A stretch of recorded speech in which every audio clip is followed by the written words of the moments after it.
আলাইকুম রহমতুল্লাহ। ওয়ালাইকুম আসসালাম রহমতুল্লাহি ওয়া বারাকাতুহু। জি হুজুর, বর্তমানে কিছু নারী সমান অধিকার চায়, এই বিষয়ে আপনার মতামত কি? মাশাআল্লাহ ভাই, খুব যুগোপযোগী সুন্দর একটি প্রশ্ন করেছেন, আপনাকে ধন্যবাদ। সর্বপ্রথম আমি বলবো, যারা সমান অধিকার চায় এটা তো সম্পূর্ণ আল্লাহ তাআলার কোরআন এবং হাদিস বিরোধী। তারপর তারা যেহেতু মানতেছে না, আমি তাদেরকে জিজ্ঞাসা করি, আপনারা সমান অধিকার শুধু কি সম্পদের মধ্যে চান না সবকিছুর ক্ষেত্রে চান? যদি সমান অধিকার আপনাদের চাইতে হয় তাহলে সবকিছুর ক্ষেত্রে আপনাদের সমান অধিকার চাইতে হবে। তাহলে আমার আমার তাদের কাছে একটা প্রশ্ন, সেটা হচ্ছে যে আমরা যেহেতু পুরুষ, বাইরে কাজ করি, প্রায় ধরেন 10 ঘন্টা কাজ করি, তাহলে পরিবারের জন্য আমার যে অধিকার কাজ করার, আপনার তো সেই অধিকার আছে নাকি? তা আমি পুরুষ হইয়া যদি 10 ঘন্টা কাজ করি, তাহলে সেখানে আমি করবো 5 ঘন্টা, আর বাকি 5 ঘন্টা আপনার কাজ করতে হবে। নাম্বার এক।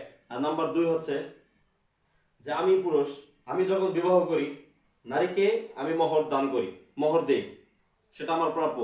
আমি নারীকে যেমন 1 লাখ টাকা যদি মোহর দেই, তাহলে সেই নারী, সেও আমাকে 1 লাখ টাকা দিতে হবে। আপনি তাদেরকে শুধু একটা প্রশ্ন করবেন যে বিবাহ তো আপনারও প্রয়োজন। আপনার স্বামী আপনাকে যখন মোহর দিয়েছে 2 লক্ষ টাকা, আপনি কি তাকে 2 লক্ষ টাকা দিয়েছেন? আপনি শুধু এই কথাটা জিজ্ঞাসা করবেন যে তার মানে কিনা, দেখবেন যে তারা তখন ইনিয়ে বিনিয়ে অনেক কথা বলে পাশ কাটিয়ে যাবে। এটাকে বলে সুবিধাবাদ জিন্দাবাদ। অর্থাৎ তারা সম্পদের সময় শুধু ভাগ চায়, সমান অধিকার, আর বাকি অন্য সময়, অন্য দায়িত্বের সময় তারা পাশ কাটিয়ে চলে যাবে। এটাই হচ্ছে তাদের ভাওতাবাজি এবং মানুষকে হয়রানি করা এবং আল্লাহ তাআলার কোরআন ও হাদিস বিরোধী তাদের চক্রান্ত। এটা হচ্ছে শয়তানের একটা চাল। আল্লাহ তাআলা তাদের এই চক্রান্ত থেকে আমাদেরকে হেফাজত করুন, আমিন।